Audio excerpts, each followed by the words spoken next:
Digamos, yo no negocio mi moral a cambio de dinero. Antonella.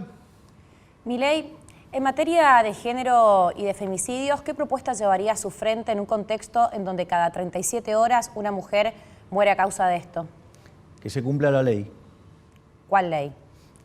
Hay una ley, digamos, y todos además debemos ser iguales ante la ley. Entonces, si hay un código penal, que se cumpla el código penal. Hay un delito, se tiene que ser sancionado. Esa es la única, digamos, realidad que funciona. Sí, pero también hay una realidad que por cuestión de género una mujer muere en manos de un varón. Bueno, también, digamos, mueren muchos varones, digamos, bajo distintas circunstancias que son... a ver, cuando vos tratás desigualmente frente a la ley, o sea, lo que estás dando es privilegios. A mí me parece que dar privilegios implica menoscabar a los grupos que lo reciben. ¿Usted cree que otorgar derechos a las mujeres y a las disidencias, como por ejemplo también el cupo de la ley de travesti trans, es quitarle derechos a los varones? Cuando vos das un derecho a alguien lo tiene que pagar, nada es gratis. Entonces, si eso, digamos, no se entiende, a ver, si vos vas a dar un cupo, ¿sabes qué? Hay algo que se llama 100%, no lo podés romper. Entonces, para mí, digamos, los lugares deberían ser ocupados por aquellos que están en mejores condiciones. Pero tenés que garantizar que no hay discriminación para, por ejemplo, para una persona trans. Digo, si está capacitada, que pero, ocupe el lugar. a ver, digamos, pero a ver, vamos a hacer esto. Yo necesito contratar a alguien. Sí. Yo voy a contratar, mi objetivo, suponete que yo fuera una empresa. Mi objetivo es maximizar beneficios. Entonces, ¿qué es lo que voy a hacer? Y voy a contratar al que me dé el mejor servicio al menor precio. Digamos, es lo mismo que vos haces cuando vas al supermercado. O sea, cuando vas a comprar, ¿qué compras? El mejor producto al mejor precio. Bueno, digamos, o sea, cuando vos haces la demanda de factores, es eso, porque vos lo que, digamos, todos hacemos eso en la vida. El problema es por qué nos peleamos contra algo que hacemos naturalmente. Es decir... Pero, Milei, actualmente hay un 30% de brecha salarial por cuestiones de género, siendo que las mujeres también tienen dificultad para acceder al empleo. Estamos hablando cuestiones de género por el mismo trabajo realizado eso a las es falso. mujeres. No, tanto consultoras está. privadas como el INDEC arrojan estos números desde hace varios años. Eso es falso. Lo que vos estás tomando es un número agregado que está tomando el promedio de los hombres contra el promedio de las mujeres. Entonces, ¿cuál es el tema? Vos lo que tenés que hacer es mirar la calificación de hombres y mujeres y en el mismo trabajo y con las mismas condiciones a ver si ganan distinto. Cuando vos haces eso, en realidad no hay tal brecha, la brecha desaparece. Y te voy a dar una prueba fáctica de que esto es así. Si las mujeres verdaderamente ganarían menos, ¿sí? ¿Sabes qué tendrías que ver en las empresas que estén llenos de mujeres? Porque como los capitalistas quieren ganar dinero, ¿sabes qué? Llenarían toda su planta de mujeres. Cuando vos vas a una empresa, eso no pasa.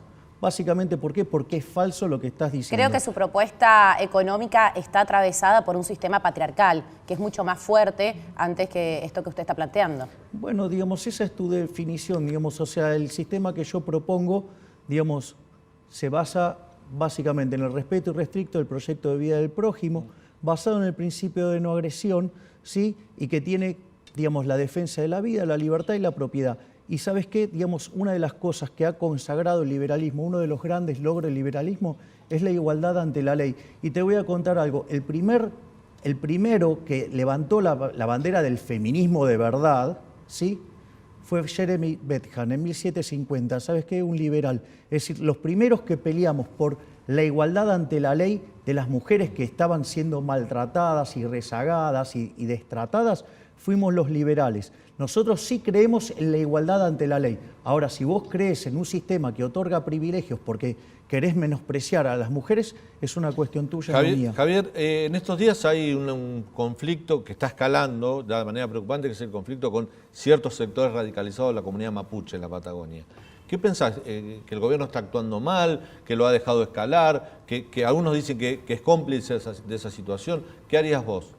Yo, digamos, actúo siempre acorde a derecho y siempre respetando el derecho de propiedad. O sea, vos ahí no podés errar. Lo que pasa es que este gobierno tiene un doble estándar. ¿Me entendés? O sea, habla de los derechos humanos, pero después, o sea, no condena a Cuba, no condena a Nicaragua, no condena a Venezuela. ¿Entendés? Hace transacciones con China. O sea, bueno, o sea... Yo creo verdaderamente en la igualdad ante la ley, yo creo en un conjunto de valores morales, ¿sí? Y obrar acorde a esos valores morales. ¿Y te sentarías a hablar con ellos? Digo, ¿harías una negociación con los grupos radicalizados mapuche? ¿O le dirías, el mensaje sería, tienen que atenerse a lo que marca la ley? Si ustedes ocupan un territorio que no les corresponde, tienen que entrar a Fuerza de Seguridad a recuperarlo por la fuerza. Que es lo que se trata de evitar a veces, ¿no? Bueno, tenés que buscar que se cumpla la ley con el menor daño posible. O sea, siempre tenés que minimizar el daño, ¿sí? Pero si vos, o sea, acordaste este sistema tiene determinadas reglas y están para cumplirlas. Si vos no las cumplís, digo, lo que puede generar es que otros tampoco la cumplan y ahí, digamos, vas a tener un problema todavía muchísimo más grande. Viste que en el imaginario colectivo, en la jerga popular, siempre se dijo, así nos inculcaron a nosotros, tenemos que hacer la misma edad de chicos, liberal cipayo. No quiere la patria, es antipatria, defiende intereses foráneos. ¿Cómo te sentís ante eso? ¿O cuál es tu relación con el concepto patria? Mira, digamos, que me ataquen con falacias ad hominem y ese tipo de cosas, o sea, yo ya estoy acostumbrado. Sí, por eso. Digamos, es típico de la izquierda, o sea, los invitaría a que piensen un poco más y qué es lo que están buscando, porque el concepto de patria tiene que ver con el lugar al que vos pertenecés, en el lugar donde vos, digamos, Mendes, vos en el lugar donde naciste, donde te desarrollaste, digo, implica... Es un concepto de nación, digo, eso ya hace una definición, un concepto de nación que nos hermana a todos.